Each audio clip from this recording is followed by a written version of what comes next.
வாக்காளர் சிறப்பு தீவிர திருத்தம் இன்னைக்கு மேற்கொண்டிருக்கிறாங்க. தேர்தல் ஆணையம் அறிவிச்சிருக்குது, SIR அறிவிச்சிருக்குது. சுமார் 21 ஆண்டு காலம் இந்த பணியை மேற்கொள்ள.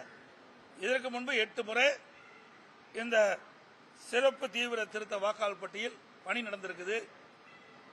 இன்றைக்கு ஒவ்வொரு சட்டமன்ற தொகுதியிலும் பல்லாயிரக்கணக்கான வாக்காளர்கள் இறந்தவர்கள் இடம்பெற்றிருக்கிறாங்க. தொடர்ந்து ஒவ்வொரு தேர்தலையும் அவர்கள் அந்த வாக்காளர் பட்டியலில் இடம்பெற்றே இருக்கிறாங்க. அதே போல நகரத்தில் குடியிருக்கின்றவர்கள் வீடு மாறி போயிடுறாங்க, அல்லது வெளி மாநிலத்துக்கு போயிடுறாங்க, வெளிநாட்டுக்கு போயிடுறாங்க. அவருடைய பெயரும் தொடர்ந்து பல ஆண்டுகளாக வாக்காளர் பட்டியல் இடம்பெற்றே இருக்குது.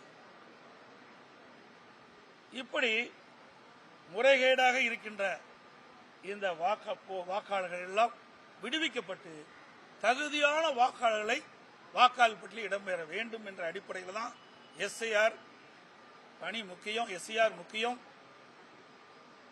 அதற்காக தேர்தல் ஆணையம் அறிவிச்சிருக்குது. அதை எதுக்குறாங்க திராவிட முன்னேற்ற.